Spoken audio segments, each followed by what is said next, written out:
किसी इंसान के प्रति भावनाओं की मिठास को अक्सर प्रेम कहा जाता है, लेकिन कभी-कभी हमें यह भी लगता है कि हम व्यर्थ ही मोह में फंस गए हैं।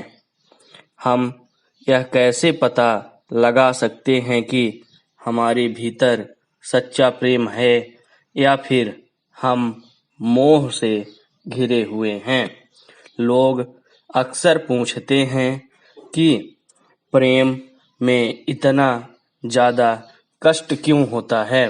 देखिए, एक चीज़ होती है प्रेम और दूसरी चीज़ है जिसे आसक्ति या मोह कहते हैं। आजकल जिसे लोग प्रेम कहते हैं वह किसी दूसरे के साथ खुद को बांधने का, खुद की पहचान बनाने का एक तरीका है, लेकिन यह प्रेम नहीं है, यह मोह है, आसक्ति है। हम हमेशा आसक्ति को प्रेम समझ बैठते हैं, जबकि सच्चाई यह है कि आसक्ति का प्रेम से कोई लेना देना नहीं है। एक मिसाल के तौर पर हम कह सकते हैं कि प्रेम एक फूल की तरह है।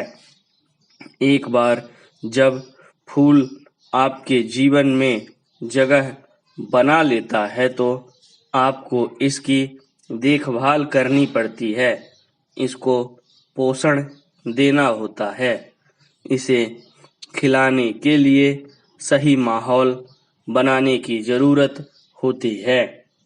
जब आप फूल को हाथ में लेते हैं तो आपको उसे सावधानी से संभालना होता है। इस वजह से आपको थोड़ी परेशानी हो सकती है, पर वो फूल आपके लिए बहुत महत्वपूर्ण है, जबकि मोह प्लास्टिक के फूल की तरह है।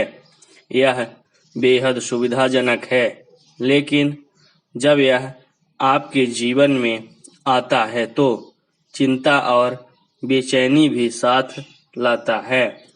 अगर बेचैनी आ गई तो डर भी आएगा। अगर डर आ गया तो अगला नंबर पागलपन का होगा। इसे इस मिसाल से समझते हैं। मान लीजिए आपका बच्चा स्कूल गया, उसे 5 बजे तक घर आ जाना था, लेकिन 6 बजे तक भी वह नहीं लौटा। ऐसे में आपको बेचैनी शुरू हो जाएगी। 7 बजे तक वह नहीं लौटा तो आपके मन में डर पैदा हो जाएगा। अगर वह 8 बजे तक भी नहीं लौटा तो आप पागलपन में सवार हो जाएंगे। ऐसा नहीं है कि अचानक आप पागल हो जाएंगे, लेकिन परिस्थिति ने इस प्रक्रिया को तेज जरूर कर दिया। यानी जिस पल आप मोह में फंसते हैं, आप पागलपन के रास्ते चल पड़ते हैं। ऐसे में आपको कष्ट होना लाजिमी है। प्रेम के मामले में ऐसा नहीं है। प्रेम कोई निजी फायदे के लिए नहीं है। प्रेम कोई सुख हासिल करने का साधन नहीं है। सच्चा प्रेम खुद को मिटाने का तरीका है। इसमें आपको अपने खुद के लिए एक हिस्से को, अपने इस मैं को छोड़ना होगा, विसर्जित करना होता है, लेकिन यह जीवन है। अब चुनाव आपको करना है। क्या आप जीवन को चुनेंगे या किसी ऐसी चीज को जो जीवन के जैसी नजर आती है? अभी ज्यादातर लोग उस चीज को चुन रहे हैं जो जीवन के जैसी नजर आती है, क्योंकि लोग जीवन से होकर गुजर ही नहीं रहे हैं, वे तो बस विचारों में उलझे हुए हैं।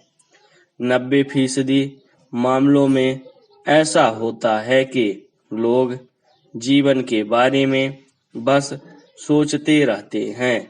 ये विचार जीवन के बारे में हो सकते हैं, लेकिन ये जीवन नहीं है।